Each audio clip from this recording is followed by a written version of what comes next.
So let me just share my screen.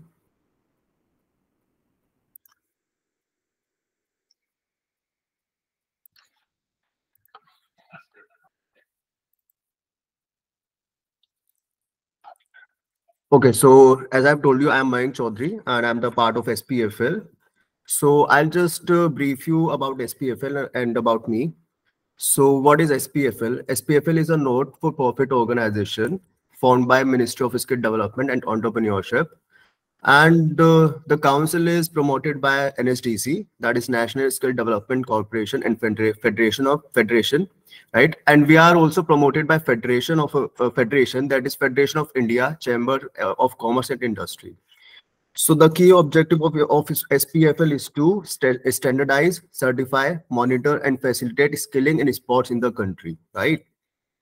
So as we all are aware, I have arranged this webinar for you guys, and thanks for joining, and I welcome you all. So as we all are aware, the topic of webinar is healing through trigger point clinical based approach. So we have Dr. Prateek Gupta sir with us today as a guest speaker.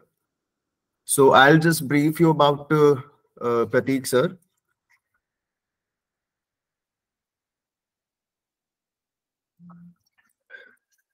So Dr. Prateek Gupta is a renowned and reputed name in the field of physiotherapy. He has more than 15 years of experience in this field. He has been practicing in Ghaziabad since in Noida and Ghaziabad since 2017. Dr. Gupta has worked with top badminton players and also represented Delhi and Bangalore teams as a specialist sports physiotherapist. So presently, sir is working with Pro Mobility Sport Physiotherapy at Rise School. He is also heading physiotherapy and rehabilitation department at Chandra Lakshmi Group of Hospitals in Ghaziabad and SKI Clinic based in Noida. Apart from hospital affiliation, Dr. Prateek Gupta sir is also working actively with various fields in health. He is also the founder member of Serving Human Society. Also, he is appreciated by the Parliament House of India for his remarkable work in health education. He is also a member of prestigious institutes such as Indian Association of Physiotherapists. So I welcome you, sir. And from now onwards, I hand it over to you so we can start, sir.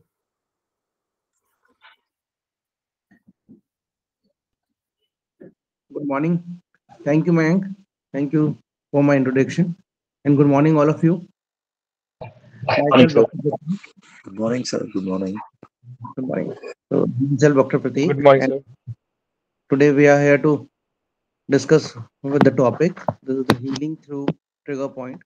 I don't know how many you are aware regarding the trigger point and all, but definitely this is a very unique topic. And after this webinar, you find something new. Basically, let me share my screen first. Uh,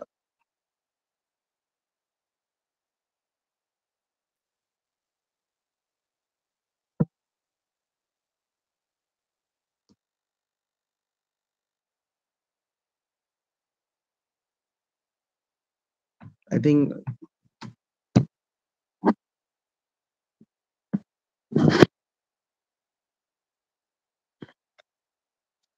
is this visible for all of you? Yes, sir, it is. Yes, sir. Yes, sir. So now the topic is healing through trigger point. Actually, since 2015 or 16, I was a traditional physiotherapist. That means I'm using the traditional approach to treat the patient. Then after that, I found this technique. This is trigger point based techniques basically, and I found amazing results through this technique. So basically, lot many patients are there जो सबकी families में बहुत commonly आपको मिलेंगे, like I broke an ankle when I was small and it has been weak ever since. Like lot many patients are there कि sir मेरा right leg is weak क्योंकि मुझे बचपन में एक बार फ्रैक्चर हो चुका है, तो इनकी तब से थोड़ा कमजोर हो गया. तो ये नॉर्मल प्रैक्टिस में बहुत बहुत चीजें बहुत कॉमनली मिलती हैं. but what is the solution? अगर if your bone is healthy, if your muscle is healthy, then फिर ankle weak होने का कोई reason नहीं था. Then I found कि there are some trigger point in the muscles and the joint जिसकी वजह से वो completely healthy नहीं हो पा रहे हैं, completely आपका जो muscle है वो function में नहीं आ पा रहा है. This is the reason जो trigger point से relate करता है basically. So trigger point to are one of the most common source of musculoskeletal pain. Like we are doing some strengthening exercises, but we find कि muscle तभी भी weak हो रहा है. The cause behind is trigger point. These are the main factor generating fibromyalgia pain. Fibromyalgia is a very common condition. Like nowadays, तो the chronic pains जिनको doctors बहुत frequently बोलते हैं कि this is a case of fibromyalgia. But most of the fibromyalgia cases because of the trigger points only. Acute or chronic pain और basically mimic कर जाते हैं different conditions के साथ. One of the condition is like tennis elbow. One of the condition is like carpal tunnel syndromes. So this could be a reason of trigger point. There are different referral patterns जो trigger points में हमें मिलते हैं through various approaches like the kinetic chains, like the antagonist or the agonist system, or like the synergy systems of the muscles. So there are few symptoms जो मैं आपको भी बता रहा हूँ like pelvic pain, muscle weakness, menstrual pain, irritable bowel syndromes, toothache. These all are the symptoms जो आपको trigger point के through मिल जाते हैं. तो ये ट्रीटेबल है, ऐसा नहीं है कि ट्रीटेबल नहीं है. आप इसको इजीली ट्रीट कर सकते हैं, बट आपको डायग्नोस पता होना चाहिए. आपको पता होना चाहिए कि this is the symptom of this particular muscle और this particular trigger point. Trigger point can cause a number of altered sensations. Like lot many patients are there with the altered sensation कि numbness आता है, tingling आता है, dizziness है, heat and cold sensation altered है. This is again just because of the trigger point. Range of motion lack हो जाना. Lot many patients are there with the osteoarthritis, osteoarthritic knee. So the reason behind is the कि अगर कोई if there is a trigger point in the joint or the muscle, तो आपको जो joint range of motion है वो थोड़ा सा restricted हो गया. In the sports area, we found the growing pain. Growing pain में most commonly trigger points मिलते हैं. Few lower limb muscles हैं, abdominal muscles हैं, which is responsible for the growing pain. We'll discuss in this webinar. So to understand the trigger point, we need to know about the fascia and the muscle functions. So fascia is basically a connective tissue, the form of a three-dimensional network in your body. And this is kind of a web. So basically your bones don't hold together by themselves. And same with the muscles. You are held together and given shape by the connective tissues, like blood vessels, lymph, nerves, and other structures, जो इसको सबको support करता है. तो fascia is just like a covering. तो जो एक जिसके ऊपर आपका सारा मसल्स और बोन स्ट्रक्चर्स लाई करता है. आपका जो फेशिया है, this provide a structure and a medium through which your body repair tissues, fight the infections, और वो वर्क करते हैं like a metabolic miracles. Fascia is a force that connects when fascia get stuck to other tissues. Like fascia आपका tighten हुआ, then आपका जो muscle है, your muscle में feel tied in a knot, like कि किसी ने रोका हुआ है. Like your hand, कि कोई आपके shoulder को grip करता है and आपको then बोलता है कि आपने arm को आप raise करें, तो this is very tough for you to raise your arm. Basically, unhealthy fascia is a key of to relieving many forms of the chronic pain and the dysfunctions. So like scar tissue is a kind of basically आपके fascia को वो कहीं ना कहीं engage कर देता है. This is the thing. So fascia is very much important. If you know your fascia, so you can treat lot many things. The second thing is your muscle. So there are three type of muscle in your body. One is the cardiac muscles, जो help करती हैं आपको cardiac movements के लिए. Second, the smooth muscles like blood vessels, gut, and the stomachs. And the third one is the skeletal muscles. The best thing is, see, the cardiac muscle and the smooth muscle are the involuntary muscle. That means कि वो अपना functions खुद से कर रहे हैं. The skeletal muscle is the muscle जो direct होती है CNS के through, like central nervous systems के थ्रू, एंड वो कम्युनिकेट करती है आपके नर्व के साथ एंड आपकी पेरिफेरी के साथ, लाइक बॉडी के साथ. तो जो CNS सिस्टम है वो आपकी बॉडी को मैनेज कराता है मूवमेंट कराने के लिए. तो स्केलेटल मसल हेल्प करती है आपके मूवमेंट्स में. नॉर्मली जितने भी ट्रिगर पॉइंट्स हमें मिलेंगे यूजुअली वो स्केलेटल मसल्स में हम लोग को मिलता है. Like one of your movement, आप जब हम लोग कोई भी एक मूवमेंट करते हैं तो यू विल रिक्रूट मसल्स उस मूवमेंट को कंप्लीट करने के लिए with the same sequence. But अगर हमने उसी मूवमेंट को इनकरेक्ट पैटर्न में स्टार्ट किया तो दैट मीन्स वो हमेशा हम लोग उसको एक रॉन्ग पैटर्न दे रहे हैं. तो trigger point basically affect the recruitment. आप जो भी मसल को रिक्रूट कर रहे हैं किसी मूवमेंट के लिए, तो ट्रिगर पॉइंट उसको बेसिकली रिक्रूट को इम्पैक्ट कर देता है, सो दैट आपका मूवमेंट कंप्लीट नहीं होगा. दैट्स जो अभी मैंने आपको एग्जांपल भी दिया था, लाइक ऑस्टियोआर्थराइटिस में lot many patients are there जो अपना रेंज कंप्लीट नहीं कर पाते हैं. तो this is the biggest reason basically.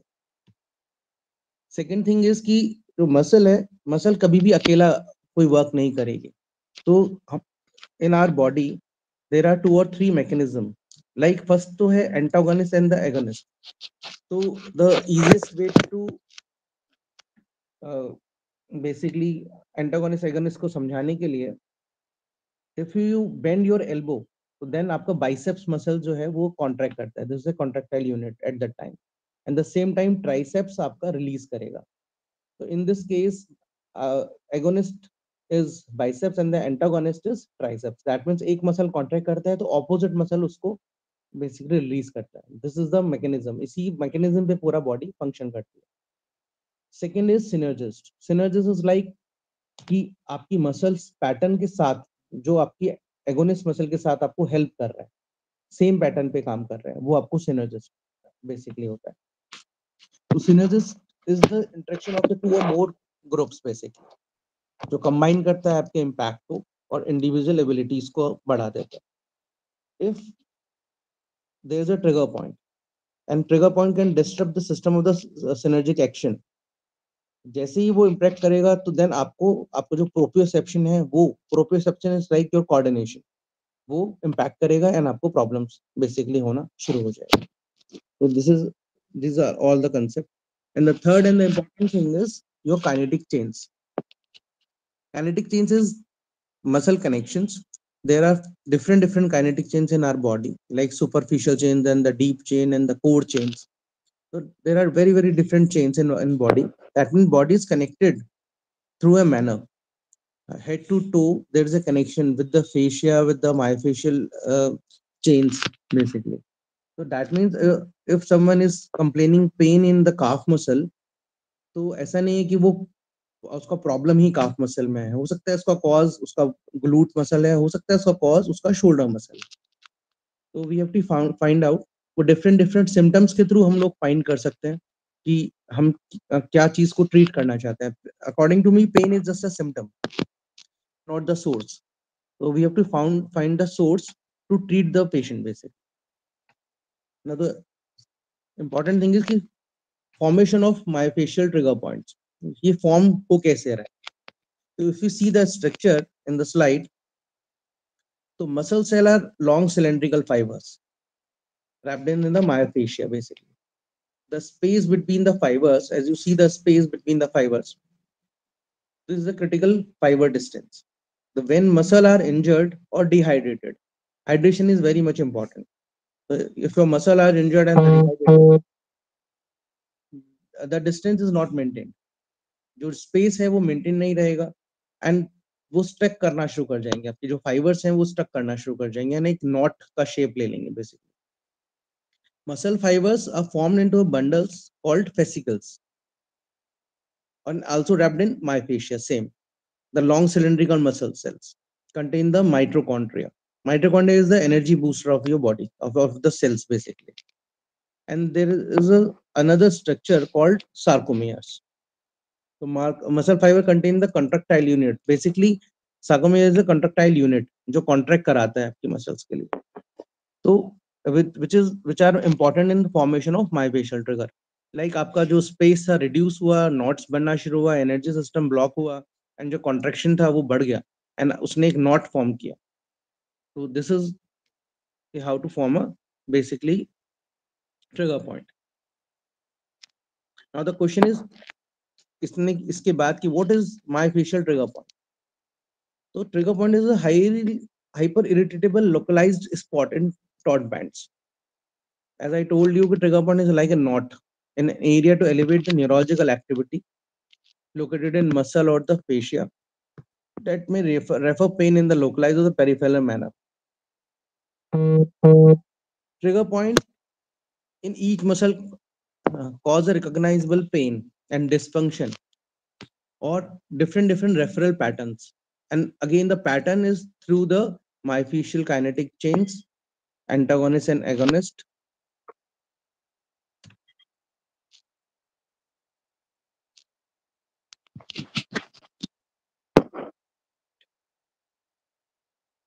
There are lot many trigger point in a muscle belly.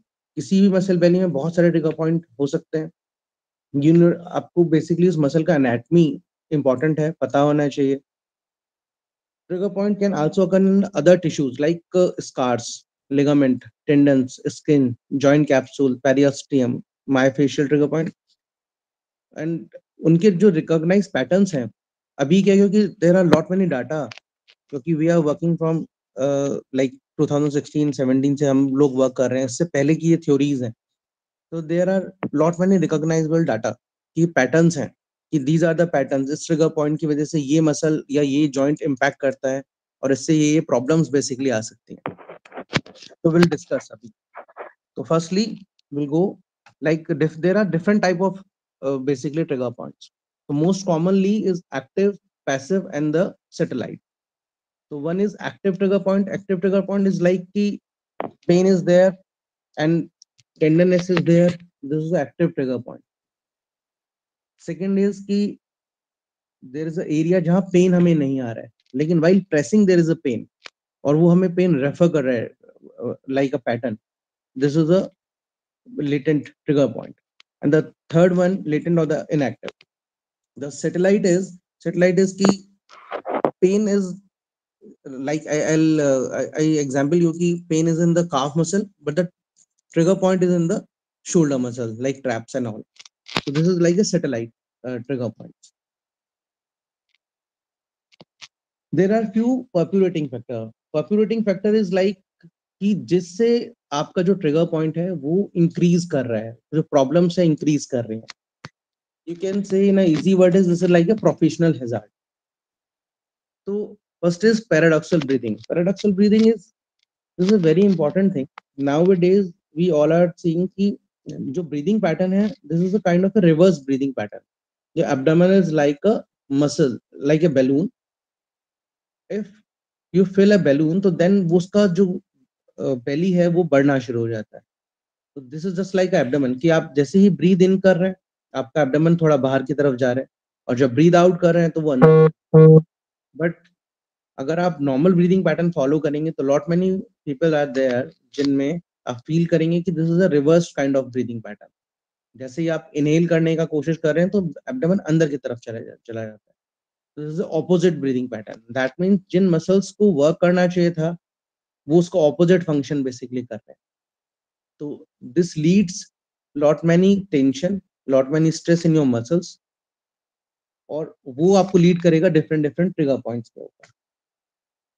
One is body disproportions, like limb length discrepancy. Body में कोई dysfunction है, किसी को डिस्क प्रॉब्लम हुआ है, देन उसके बाद उसका पोस्चर टिल्ट हो गया है. Third is muscle abuse. Muscle abuse is like repetitive movement, over running. हम कोई भी जर्की मूवमेंट कर रहे हैं, रिपीटेटिवली मूवमेंट कर रहे हैं, तो वो हो सकता है. Articular dysfunctions. Nutrition indicates, this is very much important. Like hydration is very much important. आपका next is sleep. Sleep is very much important. Environmental and the psychological factor. Environmental is like कि excessive of cold, excessive of heat आपकी muscles को impact करेगा, and psychological is a very different aspect basically. So now this is all about the theory. Now come to the practical part basically. So I'm starting with the muscle. So this muscle is masseter. So masseter is a basically a so like when you open your mouth, you close your mouth. So the main functional unit is masseter. So basically the function of the masseter is elevate the lower jaw, enabling upper and lower teeth to meet. Basically आपके ऊपर और नीचे के जो jaw है उसको मिलाने का काम, that means jaw opening and closing का काम बेसिकली मैसेटर आपका कर रहा है. सुपरफिशियल जो मैसेटर्स है, जो आपका मैसेटर मसल है, वो मूव करता है आपका जॉ फॉरवर्ड, आगे लाने का काम कर लेता है. तो but what is the importance of the masseter and why I'm choosing this muscle? For example, I told you to lift a weight, a heavy weight, like 1 kg or 2 kg initially. तो आप बहुत easily उसको lift कर पाएंगे.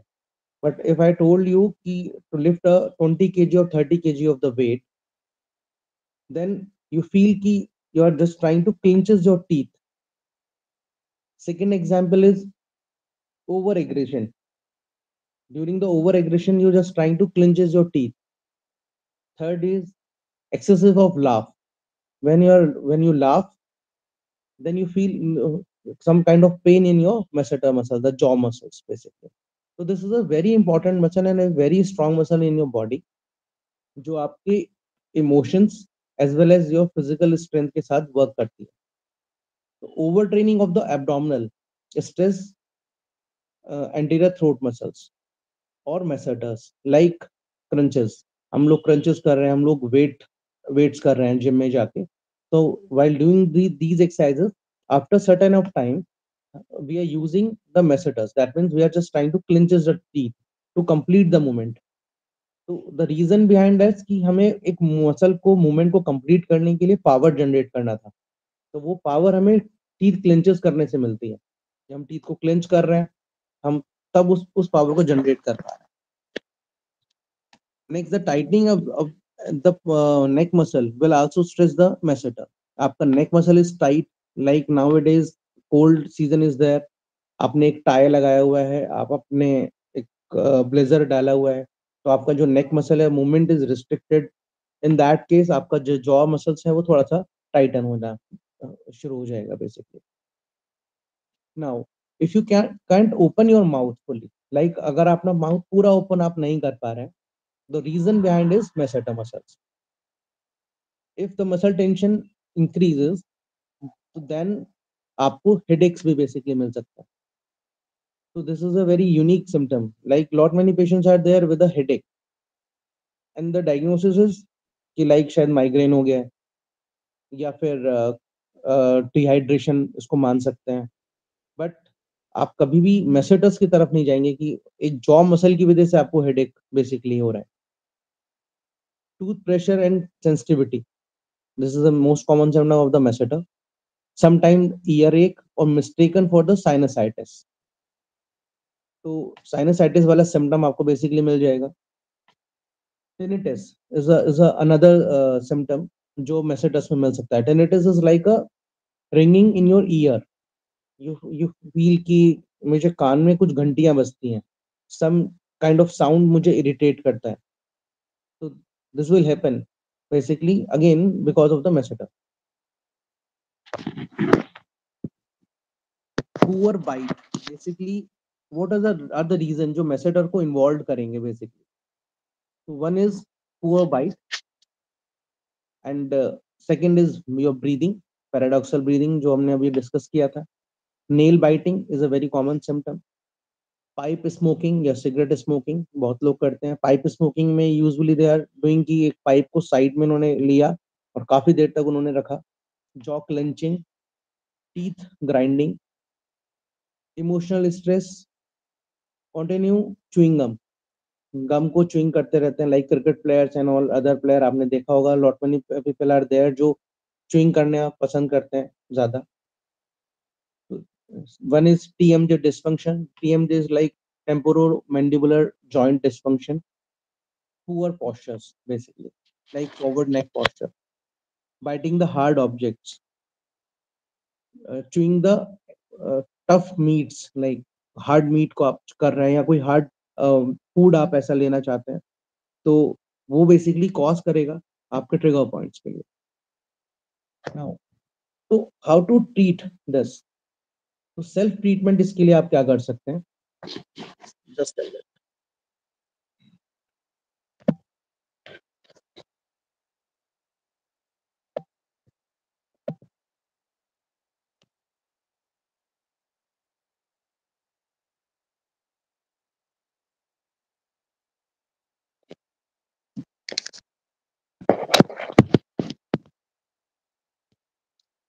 Yeah, I'm audible. Yes, sir. Yes, sir. Yes, sir. Yes, sir. Now the self treatment is basically like just trying to open your mouth and just move your finger on your masseter. So then you find there's a trigger over here.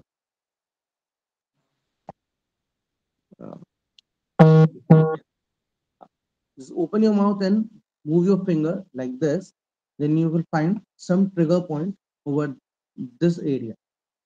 Actually, this is a very strong muscle, so there's no need to strengthen this muscle. Just need to stretches this muscle. जितना आप इस muscle को stretch कर रहे हैं उतना आपके लिए अच्छा है. तो बहुत पेशेंट्स मिलते हैं normally with a minimal mouth opening. Normal is 2 और 3 फिंगर्स ओपनिंग होना चाहिए, लेकिन उतना नहीं मिल रहा है. तो दिस इज द रीजन कि मसल्स आपका कहीं ना कहीं टाइट है.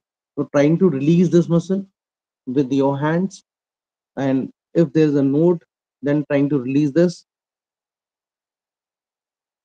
If there is a denture deformity, so meet with your dentist. Bruxism is the most common symptom जिसमें जो मेसेटस इन्वॉल्वमेंट आपको दिखाता है. बेसिकली पिंसर पैल्पेशंस आपको बहुत इजीली मिल जाएंगी. लाइक आप पैल्पेट करेंगे देन आपको कुछ ट्रिगर्स मिलने शुरू हो जाएंगे. इजीली, बहुत इजीली मिलते हैं. Then trying to release this is the best treatment for the therapist. जो लोग थेरेपिस्ट हैं और जो इसको रिलीज करना चाहते हैं with other ways, in that case they are using some electrotherapy like ultrasound and all. One is myofascial release, MFR इसको हम लोग basically बोलते हैं. Active release, as I told you. So these all are the techniques. With help of acupuncture needle or with the help of vacuum cupping, you can easily release the masseter. But the only problem with the cup is कि आप cupping करेंगे then उसके बाद एक छोटा सा mark आपको basically मिल सकता है in your muscle. तो वो शायद आपको cosmetically अच्छा नहीं लगेगा. So this is the easiest and the good way to release the masseter.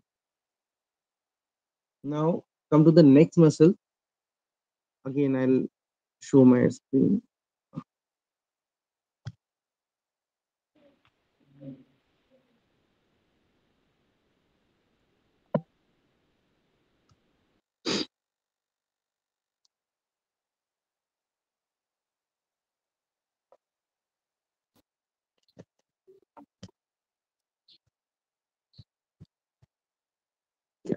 The next muscle is scalene. So this is a very important muscle. This is a deep muscle of your neck. And as you see, basically this will help. These are the referral patterns. आप देख रहे हैं जो red marks basically हैं. These are the referral pattern, the pain patterns basically just because of the scalene. So basically scalene is made of 3 groups. And each group attach, so आपका जो neck को flex कर पाए, rotation कर पाए, उसमें आपको help कर रहा है. This is a deep core muscles, and basically आपको जो scalene muscle है, the stabilize the first rib during the breathing. That means अगर आपका if there is scalene involvement, that means आपका जो first rib है वो आपका proper functioning में नहीं आएगा, and you find a chest pain. जैसे कि इस image में आप देख पा रहे हैं. This will help बेसिकली ना आपका जो ब्रीदिंग पैटर्न है उसमें आपके रिब एलिवेशन में आपको ये हेल्प कर रही है मसल. एंड अगर आपका स्केलेनी थोड़ा टाइटन हो जाता है तो दैट मीन्स ये सराउंडिंग नेक मसल्स, क्योंकि this is a deep muscles, तो जो सुपरफिशियल मसल्स हैं उनके साथ ये एंगेजमेंट बेसिकली लाएगा. The most common symptom of the scaleni is, अगर ये इन्वॉल्वमेंट है उसके बाद आपको डिस्टर्ब स्लीप्स बेसिकली मिलेंगे, क्योंकि वो आपको काफी पेन करेगा. नेक मूवमेंट आपका रिस्ट्रिक्ट हो सकता है. टिंगलिंग एंड नमनेस आपको मिलेगा आपके थंब में एंड फर्स्ट फिंगर्स में. Puffiness, this is the most common symptom.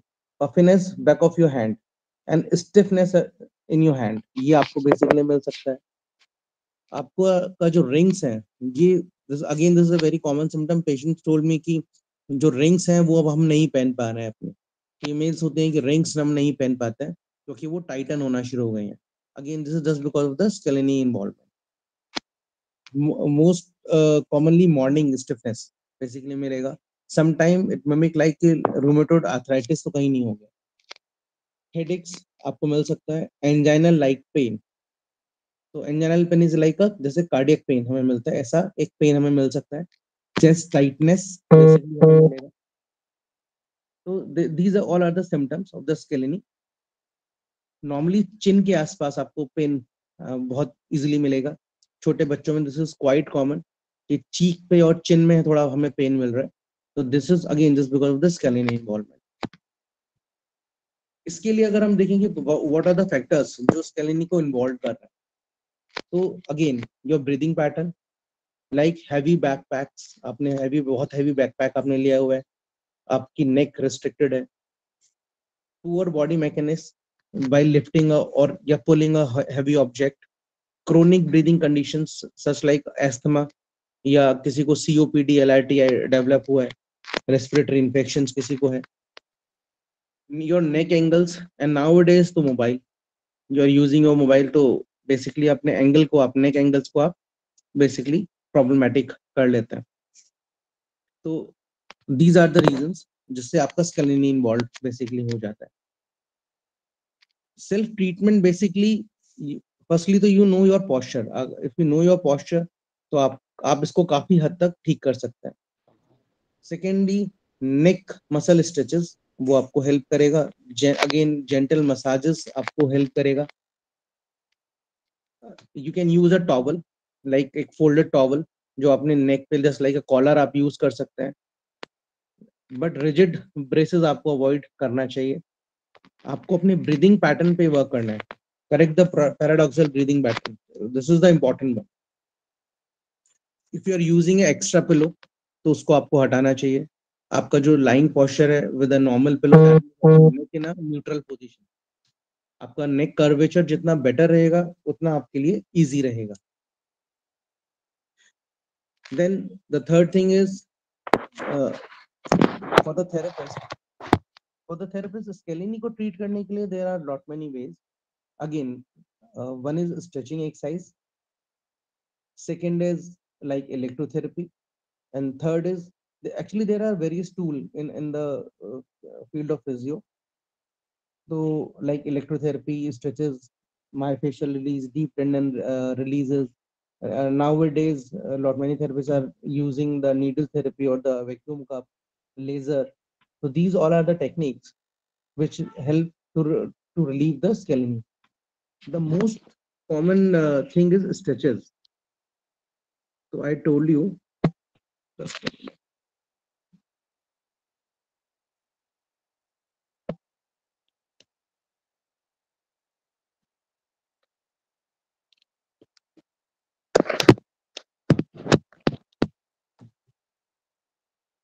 Yeah. So there is a very simple stretch जो आप अपने ऑफिस में बहुत इजीली कर पाएंगे. Like you are in a sitting position, neck in a neutral position, trying to touch your right ear towards the right shoulder like this, and just trying to look upward.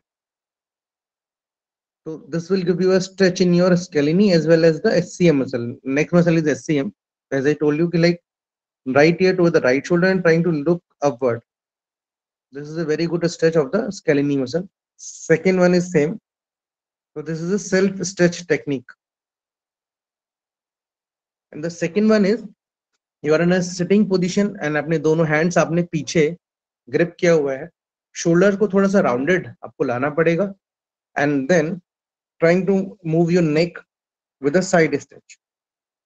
Then you can feel a stretch in your scalene. So hope if you see me, so you can try. This will give you the immediate relief. The most common symptom is like not many patients are there जो बोलते हैं कि neck crack करने का मन करता है sir bar bar. This is because of the scalene tightness. Jaw tightness, arm stiffness, finger stiffness. Again, these all are the symptoms just because of the scalene involved.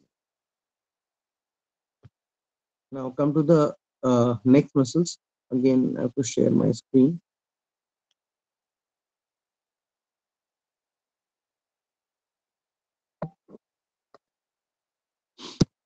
Yes. Again, third, the muscle is sternocleidomastoid. The nickname is like SCM. This is a very important muscle. जब हम लोग basically studies में तो use of this muscle was only कि बच्चों में एक condition मिलती है, इसको बोलते हैं टॉर्टिकोलिस, लाइक नेक साइड में थोड़ा सा टर्न कर जाता है. उस केस में हम लोग पढ़ते थे कि स्टेर्नोक्लेडोमास्टोइडिस है, तो this is the reason. But in this theory, SCM plays an important role, a very important role basically. So SCM is a stabilizer basically. This will give you a stability. So the structure of the SCM is like a pillar. ये दो pillars हैं जो right and left side में आपकी नेक को stable करते हैं. If your SCM is tight तो आपको काफी सारी प्रॉब्लम आएंगी क्योंकि आपका बॉडी स्टेबल नहीं होगा. In fact pelvic tilting because of the SCM only. Basically इसके जो अटैचमेंट्स हैं, one is with the sternum, second with the mastoid. Mastoid is the inner ear, basically year के पास वाला एक पोर्शन है, उससे आपको ये कनेक्ट कर देता है. And second one is the sternum, like इसको हम बेसिकली ब्रेस्ट बोन यूजुअली बोलते हैं, और साथ में अटैच करेगा with the clavicle, the collar bone. SCM usually pull your head forward when they both contract, rising in the collarbone and the ribs. Normally, what are the symptoms basically जो SCM से मिल सकते हैं? So there are list of symptoms. One is like mimic the trigeminal neuralgia.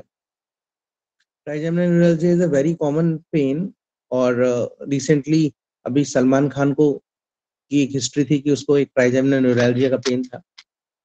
External pain like the front of the chest pain, pain behind the ear, top of the head pain. These all are the symptoms. Scalp tenderness, sometimes you feel कि head के पास एक tenderness हमेशा रहता है. Even some patients are complaining कि hair brush like comb कर रहे हैं तो then उनको अपने scalp में एक irritation feeling आती है कि comb करना उनके लिए थोड़ा सा मुश्किल होता है, intolerable हो जाता है कभी कभी. चीक पेन मिलता है, एंड कभी लगता है कि फीलिंग है, प्रोजेक्शंस लगता है कि कोई कोई टच कर रहा है, ऐसी फीलिंग्स बेसिकली मिलेगी. जॉ पेन आपको मिलेगा, आई के आसपास आपको पेन मिल सकता है, आपको थ्रोट पेन बेसिकली मिलेगा. सॉलोइंग में पेन नॉर्मली होता है कि खाना खाने में, पानी पीने में हमें बेसिकली पेन मिल रहा है just because of the scaleni. Like there are few symptoms जिनको हम बोल सकते हैं no pain symptoms. No pain symptoms भी हम लोग को मिलेंगे like teary eye. This is a very common symptom. आंख से पानी आना, तो आंख से पानी आता है, आई स्पेशलिस्ट को दिखाया है कि but everything is normal, but फिर भी मुझे पानी आता है आंख से. विजुअल डिस्टर्बेंसेस मिलना, समटाइम यू फील कि with open I you feel like a parallel lines, आपको कुछ दिखता है कि लाइक स्टार वाली फीलिंग दिख रही है, आंखों के सामने कुछ लाइंस आपको दिख रही हैं.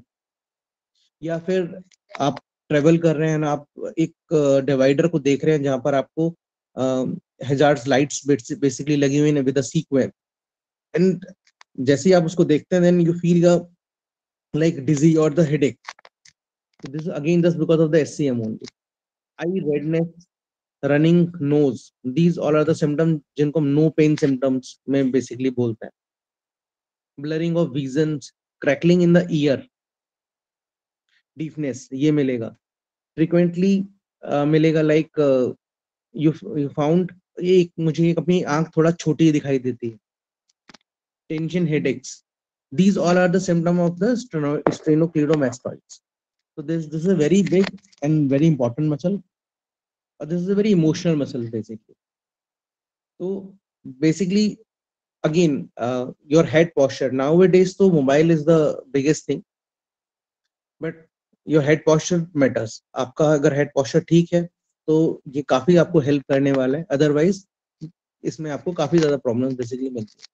Mechanical stress like protected neck, वो आपको प्रॉब्लम करेगा. लाइक आप घर में एक फैन को क्लीन कर रहे हैं, आप एक बर्ड वॉचिंग कर रहे हैं ऊपर देख के, एक विप्लेश इज लाइक एक जर्की, आपको नेक पे प्रेशर आता है, जर्क आता है, आपका पुअर स्लीप पोस्चर है, लाइक 2 या 3 होते हैं. तो these are the symptoms basically जिनकी वजह से ये आपको एग्रीवेट हो सकता है. अगेन स्ट्रेचेस, इसको हेल्प करने के लिए stretches, as I told you कि जो स्केलेटल स्ट्रेचेस हमने किया था, तो वो हम इसके साथ कर सकते हैं. The most effective thing is massaging. अगर आप इसको मसाज करें तो ये काफी आपको हेल्प करेगा. Bed time massage will help. Like mastoid to sternum, ऊपर से नीचे, ईयर लोब के जस्ट नीचे से टुवर्ड द स्टर्नम आप इसमें जा सकते हैं. 3-4 strokes is good enough. This will give you a good sleep as well as आपके जो symptoms हैं वो आपको काफी कम होना शुरू हो जाएंगे basically. So these are the referring patterns as you see the red mark कि front headache, head top of the head headache, eyelid के पास headache आ रहा है, ear pain, chin pain, throat, dry cough. This is a very common symptom. Not many patients are there with a dry cough कि मुझे गले में हमेशा की itching रहता है, लेकिन मुझे chest condition नहीं है. So this is again because of the SCM. Now the next muscle is gluteus maximus. Gluteus maximus is a very big muscle. This is a hip muscle basically. This is a very big muscle. Glute is made up of 3 muscles basically. The gluteus maximus is the biggest muscle. So this will help to rotate or extend your hip joint. Extended the thigh.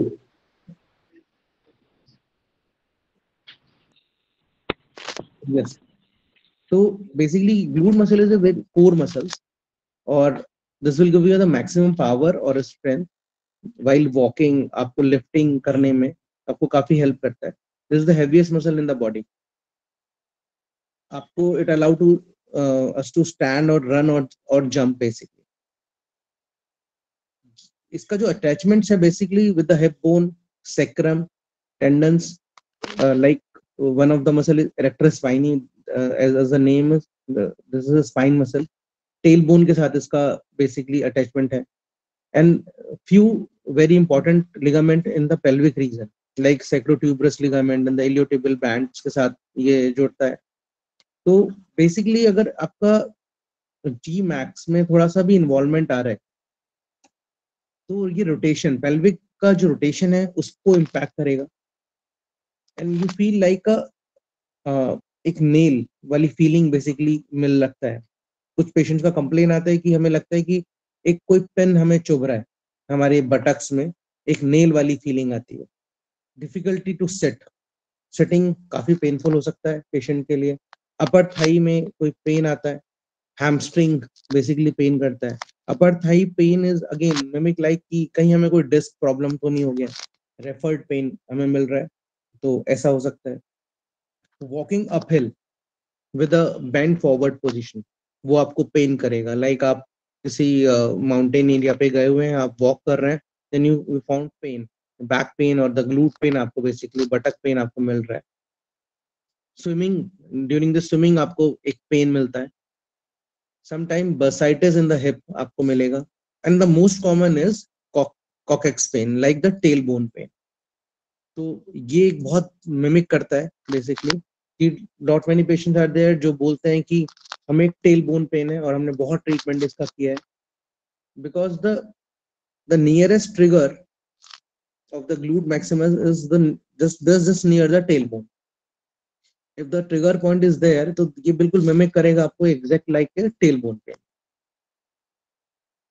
Again the perpetuating factors जो हो सकते हैं आपकी glute max के लिए, तो basically sports injuries, false, आपने proper अपने मसल को स्ट्रेच नहीं किया, आप विदाउट द वार्म अप खेलने के लिए जा रहे हैं एंड उसमें आपका मसल स्ट्रेच हुआ, कोई हिप सर्जरी आपको हुआ है, क्रोनिक बैक पेन आपका रहता है, या head forward position, as I told you the with the scaleni और द एचसीएम, नेक फॉरवर्ड हुआ, आपको का जो पोस्चर चेंज था, तो नेक फॉरवर्ड होने से बेसिकली आपका जो ग्रेविटी है वो शिफ्ट हो गया, आपका जो सेंटर ऑफ ग्रेविटी है वो शिफ्ट हुआ, फॉरवर्ड आप जा रहे हैं, आपका जो बॉडी वेट है वो टोस की तरफ आपको आ रहा है एंड आपकी ग्लूट मसल को थोड़ा ज्यादा फंक्शन करना पड़ रहा है क्योंकि आपके पोस्चर को मेंटेन करने के लिए, but this is not strong enough, तो इसलिए वो पेन आपको करना शुरू कर देता है।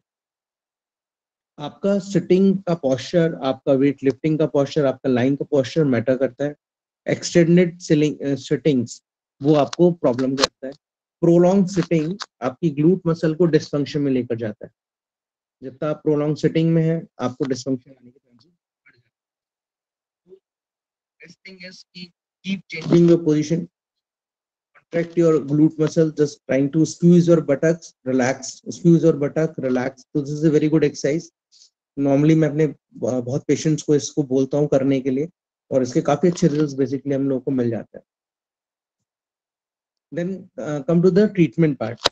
अगर आपको glute muscles में ये प्रॉब्लम्स बेसिकली मिलती हैं, the most effective treatment is again with the acupuncture needle, और इसको हम बोलते हैं dry needling in the field of physiotherapy, या with help of vacuum cups.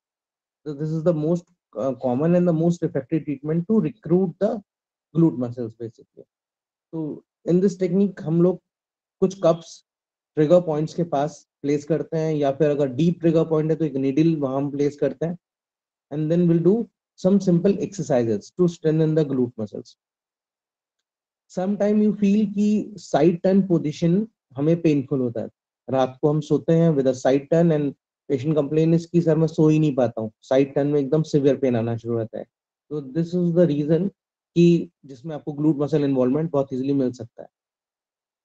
तो strengthening exercises will help again stretches and strengthening. You have to maintain a balance between the stretches and the strengthening.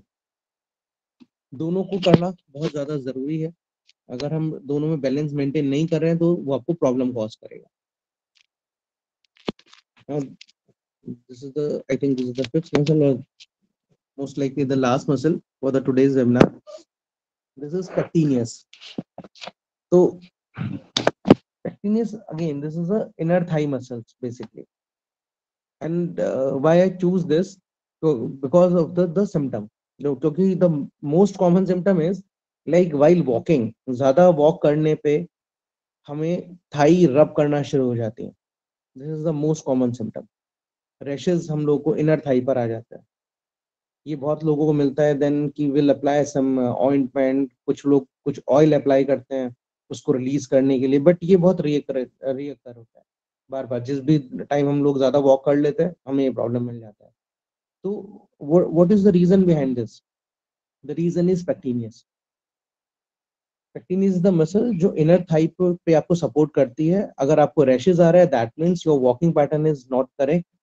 आपका जो basically Thai pattern आ रहा है वो बहुत ज्यादा correct नहीं है, एंड ये जो मसल है ये बेसिकली वीकनिंग की तरफ या ओवर टाइटनिंग की तरफ गई हुई है। मोस्टली वीकनिंग की तरफ चली जाती है, ओवर टाइटनिंग की तरफ नहीं जाती है।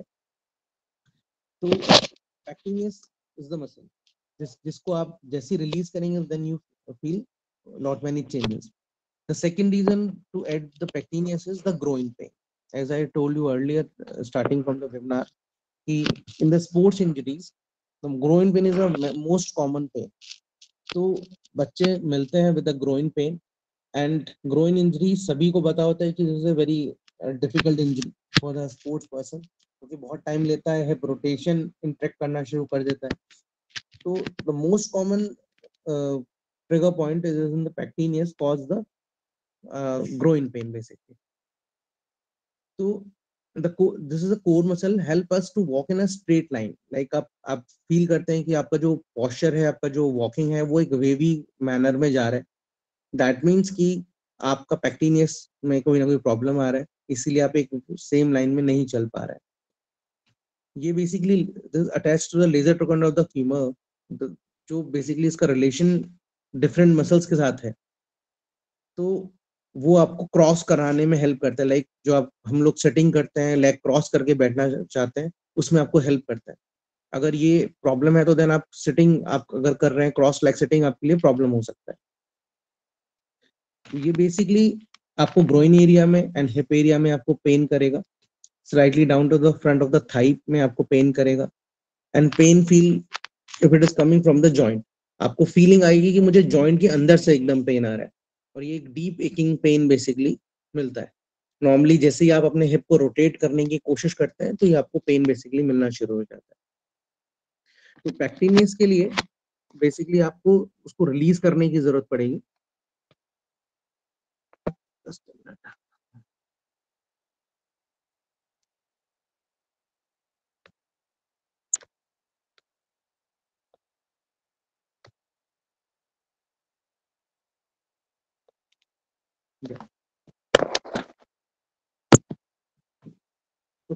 To release the pectineus,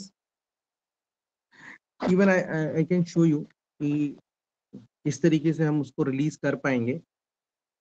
तो patient is in a lying position, or if you place your thumb just inner thigh, like जो V हमारा बन रहा है, उसी के साथ आप toward the inner thigh अगर आप चले जाएं, तो hardly 2 or 3 centimeter down you feel a kind of a trigger point, like a pain sensation. आपको सिर्फ उसको रिलीजिंग बेसिकली करना होगा, and ask patient to basically diagonally move करने के लिए बोलना होगा अपने लेग को।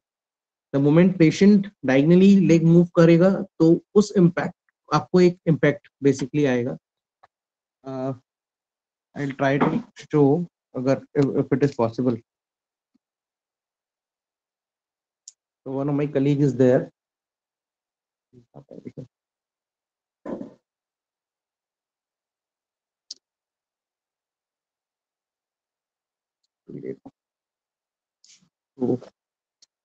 So basically, if you find this is the ASIS and this is the V, so you find a trigger point somewhere here. So while pressing, तो आपको basically patient के ऑपोजिट साइड में आना है।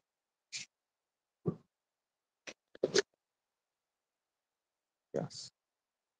And you just find the trigger point over there, and just trying to release this manually or with the help of needle, with the help of vacuum cup. The strengthening exercise for this is ask patient to diagonally move the leg, like this is the pattern. Now just trying to move your leg.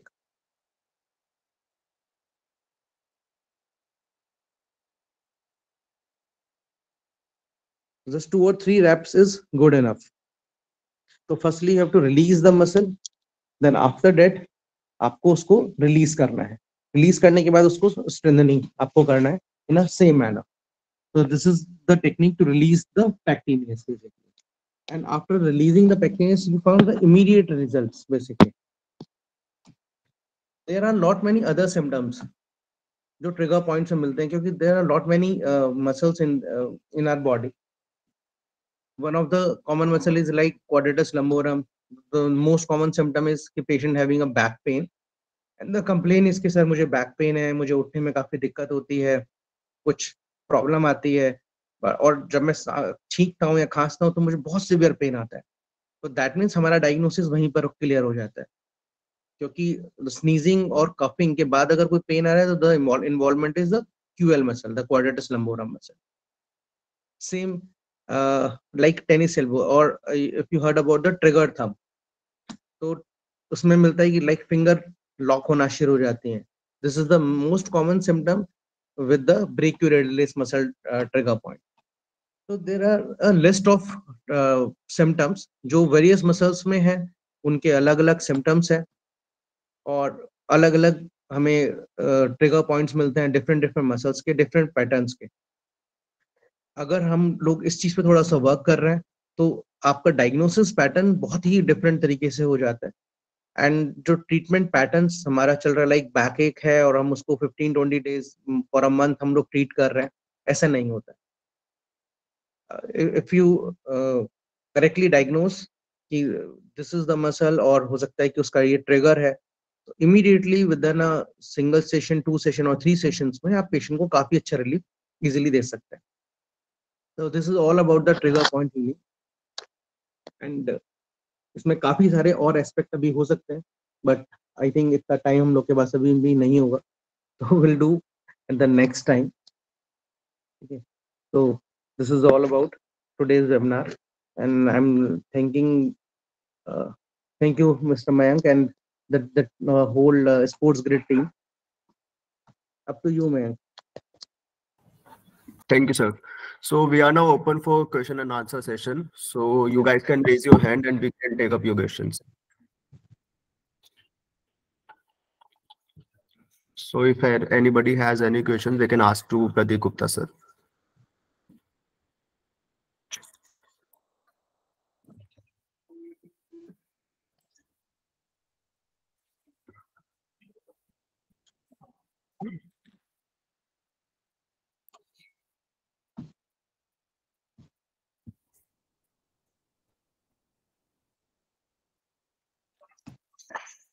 Miss Soni Jyoti, you had some questions, I guess.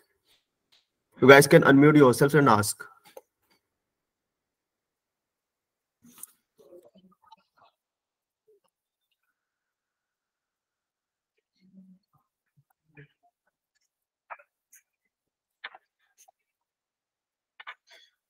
And also, I request few of the people kindly drop your names. So it's Fitness X Negative.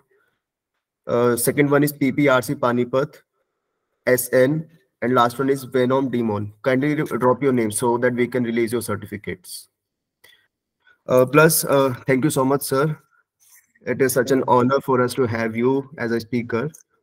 And thank you all the participants to attend this webinar. We also have planned we also plan many webinars in future, so you guys please stay connected with us.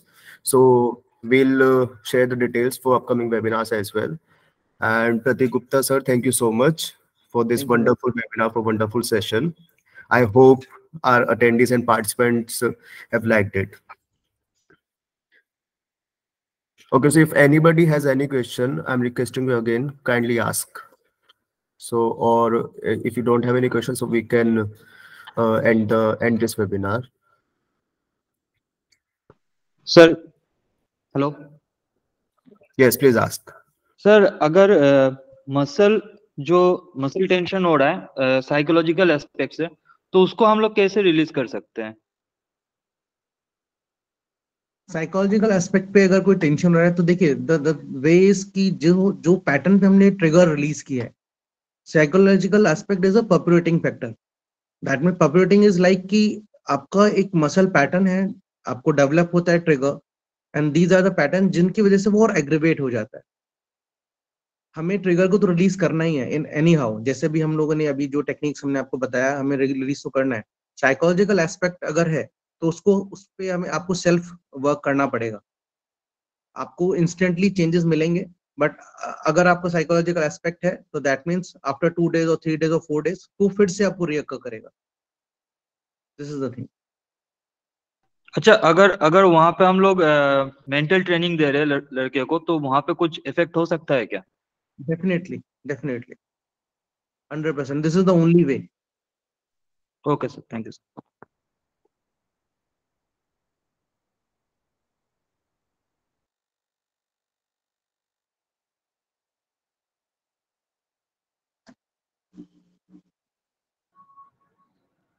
Hi, sir. Hi. I am Disila. I have a doubt. How to find? We have a tennis elbow. जी देखिए, most of the in the case ना कि like 100 cases में अगर हम देखें तो there is no tennis elbow.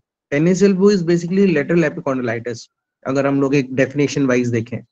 Lateral epicondylitis like कि lateral epicondyle से there are 5 muscles जो originate करती हैं, and अगर वहां पे inflammation आपको हो गया तो this is a case of tennis elbow, right? But the thing is अगर उन particular 5 muscles में कोई एक या दो मसल आपको सिर्फ inflame कर जाए तो भी आपको symptom बिल्कुल tennis elbow जैसा मिलना शुरू हो जाता है. So the most common muscle is brachioradialis. और अगर आप उसको रिलीज करेंगे तो if you can see कि this is the lateral epicondyle and if you draw a line toward the thumb, लगभग 1.5 से 2 सेंटीमीटर नीचे ये बेली पार्ट पे आपको एक टेंडरनेस मिलेगी और ये काफी सिवियर होती है. बेसिकली इसमें इसको हम बोलते हैं जंप साइन. जैसे ही पेशेंट प्रेस करता है तो एकदम से आपको फीलिंग आएगी एकदम जंप वाली, क्योंकि पेन काफी अच्छे से आ जाता है.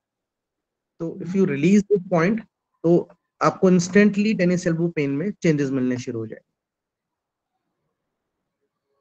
वो क्या है ना, मुझे वो before the 6 year I have a pain in the elbow, but now I'm training in 2 year. It's like a muscle build-up, but ना मुझे है ना वो ट्राइसेप स्ट्रेचिंग करता है ना, ट्राइसेप वो लैट्स स्ट्रेचिंग वो करके समय वो मेरा वो राइट वाला उस पे वो ट्राइसेप के नीचे बिल्कुल वो एल्बो को नीचे थोड़ा सा वो पेन आती है. इसके बीच में between the 1 year before I fell down from bike. Okay. Not fell down, just वो बुलेट वो नीचे गिरे तो थोड़ा सा डाउन कर दिया. तो वो लेफ्ट हैंड पे गिरा दिया. ओके. नीचे थोड़ा सा सब गया. तो इसके बाद थोड़ा सा और पेन लगा. ओके. वो अभी तो मेरा अपर बैक है. अपर बैक तो उसका वो मसल टाइटन आती है अभी. ठीक है. हम जो सिम्टम्स आप बेसिकली बता रहे हैं like triceps pain, upper back pain, तो this shows a completely dysfunction in basically in your neck muscles specially. अगर अपना नेक मसल्स आप देखेंगे तो आपको डेफिनेटली कुछ मिलना चाहिए. एंड कुछ ट्रिगर्स आपको बाइसेप्स पे भी बेसिकली मिलेगा, क्योंकि टेनिस एल्बो इज कॉमन. जी. एक और बात है, मुझे लगता है ना मैं बाइसेप कर्ल कर रहे तो मैं थोड़ा सा वो शोल्डर सपोर्ट करते हैं इसीलिए होगा. बिल्कुल ट्रू. क्योंकि ट्राइसेप्स में अगर आ रहा है तो लाइक आई टोल्ड यू ना कि this is antagonist and agonist mechanism. अगर आप अपनी बाइसेप्स को टाइट करते हैं that same time triceps release होता है. जब ट्राइसेप्स टाइट होते हैं तो बाइसेप्स रिलीज होता है. दैट मीन्स अगर आपको ट्राइसेप्स में पेन आता है, नीचे आता है, तो बाइसेप्स पूरी तरह रिलीज नहीं हो पा रहा है या कंप्लीट कॉन्ट्रैक्ट नहीं हो पा रहा है. दैट मीन्स कि एक ट्रिगर आपको ऑपोजिट साइड में मिलेगा. और अगर ये दोनों में ट्रिगर आ रहा है दैट मीन्स कि कहीं ना कहीं आपको नेक मसल इन्वॉल्वमेंट है, क्योंकि नेक से ही आपका जो सारा नर्व है वो पास करता है टुवर्ड्स योर अपर लिम्ब, हाथ में. तो अगर वहां कहीं कोई इन्वॉल्वमेंट आ रहा है इसी वजह से वो ट्रिगर्स आपको डेवलप हो रहा है. किधर इन्वॉल्व करते हैं? नेक इन्वॉल्व, नेक मसल्स में. या ओके. जो मैंने इनिशियली आपको मसल बताया था स्केलेनी एंड एससीएम, अगर आप वो पैल्पेट करेंगे तो this is the SCM muscle. If you palpate like this is the SCM, this is a very visible muscle. तो then you found a pain. इसको प्रेस करेंगे तो आपको थोड़ा पेन मिलना स्टार्ट हो जाएगा. थोड़ा डीप प्रेस करना पड़ेगा तो आपको पेन मिलेगा. एंड हो सकता है कि आप वाइल प्रेसिंग एंड आप जब मूवमेंट करें अपने आर्म का तो आपको पेन रिलीव लगे.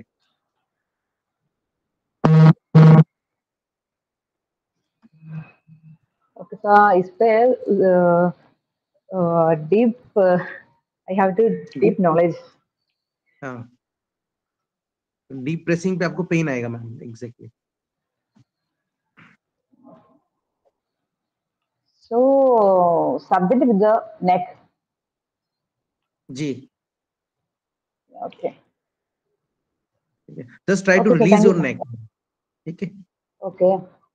So we have to I have to try the neck stretching. Yeah, neck stretching and releasing. I told you the massage will help. Okay. Okay, sir. Thank you, sir. Okay ma'am. Deepak Kumar ji, अगर आपको कोई question है तो आप unmute कर लीजिए अपने आप को प्लीज। सर नमस्कार। नमस्कार सर। हाँ सर, दरअसल क्या है कि मैं 2022 में मुझे ना L4 L5 S1 पर मेरा नर्व जो है वो कंप्रेस हुआ था, और मुझे काफ़ी लोअर बैक पेन रहा है। मेरा हिस्ट्री भी रहा है थोड़ा सा लोअर बैक पेन, और ओके पैरालाइज भी हुआ मुझे लोअर पार्ट में। तो जी तो अभी मैं रिकवर करके मैंने सर लगभग जून से मैंने अपना एक्सरसाइजेज वगैरह रूटीन वापस लिया है फिटनेस की तरफ। तो अभी जी। मुझे क्या प्रिकॉशंस रखना चाहिए स्पेशली एक्सरसाइज करते हुए? आपका L4 L5 में जो कंप्रेशन था सर, वो एक डिस्क बल्ज था या फिर और कुछ ज्यादा था? Disc bulge. डिस्क बल्ज था। एंड एट दैट टाइम जी आपको जी। सिम्टम्स क्या थे सर? बेसिकली सर मेरा पैर जो सुन्न हो गए थे, स्पेशली मेरा राइट लेग पूरी तरह से सुन्न हो गया था, ओके और मैं अपना बॉडी वेट भी नहीं ले सकता था। मैं खड़ा होता था और गिर जाता था। जी। और देन फिर वो पेन रिकवर पेन बहुत ज्यादा। अपने आप ही रिकवर हुआ सर? योग से ही हुआ सर, क्योंकि मैं योग स्पेशलिस्ट भी हूँ, तो मैंने योग से ही जी उसको रिकवर किया है। जी जी जी जी। ठीक है सर। जी जी तो देखिए बेसिकली क्या है कि जो आपका जो स्पाइनल कैनाल है, अगर आपको कोई जी बल्जिंग है तो बल्जिंग में आपको इतना नमनेस नहीं आना चाहिए था कि लेग पूरा जी जी सुन जी आपका हो जाए।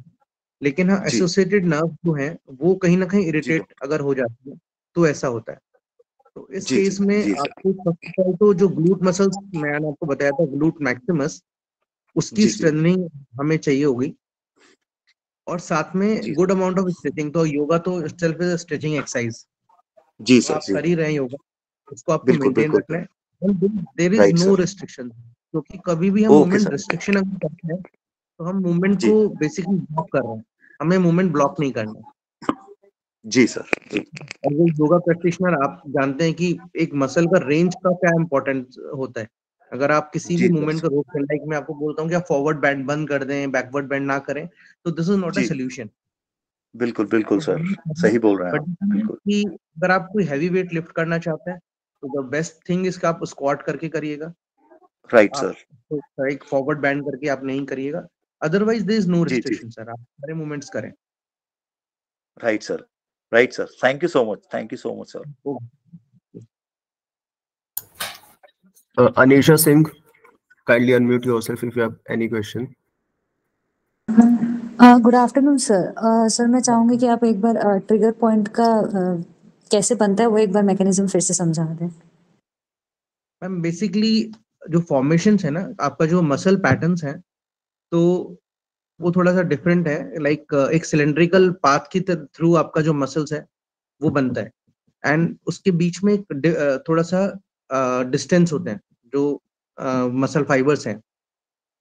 अगर आपका मसल हाइड्रेटेड नहीं है या इंजरी इसके अंदर हो जाता है तो वहां पर वो बेसिकली कॉज करता है एक जो उसका जो डिस्टेंस है वो थोड़ा कम होना शुरू हो जाता है बेसिकली। उसकी वजह से वहां आपको प्रॉब्लम, एक नॉट बेसिकली बनना शुरू हो जाएगा। एंड जो नॉट है, अब जो सेल्स हैं उसके अंदर आपको माइटोकॉन्ड्रिया ये सब मिलते हैं, एनर्जी आपका बेसिकली ब्लॉक करना शुरू करेगा। एंड एक उसके अंदर कॉन्ट्रेक्टाइल यूनिट, एक साकोमियर बेसिकली हम उसको बोलते हैं, तो वो कॉन्ट्रेक्टाइल यूनिट है। तो वो बेसिकली आना शुरू हो जाता है और वो फॉर्म करने लगता है आपके ट्रिगर पॉइंट को। Ideally there is a body defence mechanism. ऐसा नहीं है कि बॉडी खुद से उसको रिलीज नहीं करेगी, बॉडी खुद से भी इसको रिलीज करती है। बट जो पर्प्यूरेटिंग फैक्टर हम लोगों ने बात किया ना, वो बहुत इंपॉर्टेंट है। अगर आप रेपिटेटिवली भी ट्रॉमा किसी भी चीज को दिए जाते हैं या वो पर्प्यूरेटिंग फैक्टर्स हैं जो काम कर रहे हैं वो आते रहेंगे, तो वो ट्रिगर बार बार डेवलप होता रहेगा और बेसिकली वो उतना ही स्ट्रांग उस तरीके से हो जाएगा। This is the things. अगर हमने इनिशियली स्टेजेस पे उसको कंट्रोल कर लिया, लाइक स्पोर्ट्स में अगर हम बात करें तो wear and tear is a very common thing. Normal routine में भी मैं आपसे बात कर रहा हूँ, मैं अपने हैंड को मूव कर रहा हूँ, मैं बात कर रहा हूँ, तो मेरे मैसेडस में कितना ही मेकिंग एंड ब्रेकिंग हो रहा है। But as I told you with the skeletal muscle के साथ कि अगर हमने इनकरेक्ट पैटर्न कोई भी डेवलप किया तो फिर हम हर बार उसी इनकरेक्ट पैटर्न को फॉलो कर रहे हैं और उसी वजह से हमारे ट्रिगर्स फॉर्म हो रहे हैं। सर कभी कभी ऐसा होता है कि किन्हीं पेशेंट्स में ट्रिगर पॉइंट रिलीज करो तो वो अगले दिन बहुत मतलब ऐसा रहता है कि बहुत आराम है, और कुछ पेशेंट्स ऐसे रहते हैं बोलते हैं कि दर्द बढ़ गया है। सर उसका रीजन क्या जी होगा? मैम, बेसिकली अगर किसी का दर्द बेसिकली बढ़ रहा है, दैट मीन्स कि जो हमने ट्रिगर रिलीज किया है वो करेक्ट ट्रिगर नहीं था। हम उसके पूरे पैटर्न को हमें चेक करना पड़ेगा। जैसे हमने बताया ना कि आपको कि यहाँ इसमें डिफरेंट डिफरेंट पैटर्न्स हैं। लाइक अगर मैं एक नेक पैटर्न की बात करूं, एग्जांपल देता हूं आपको, जैसे एससीएम है, हम जो स्टेनोक्लीडोमास्टोइड की बात कर रहे हैं, इसका पूरा पेन पैटर्न है कि हमें फिंगर्स तक में पेन आएगा, आर्म में पेन आ सकता है।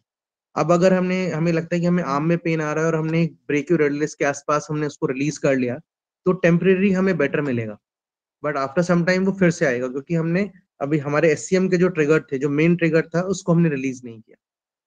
तो हमें वो कंप्लीट पैटर्न को पूरा चेक करना पड़ेगा। Okay, thank you sir. Okay ma'am.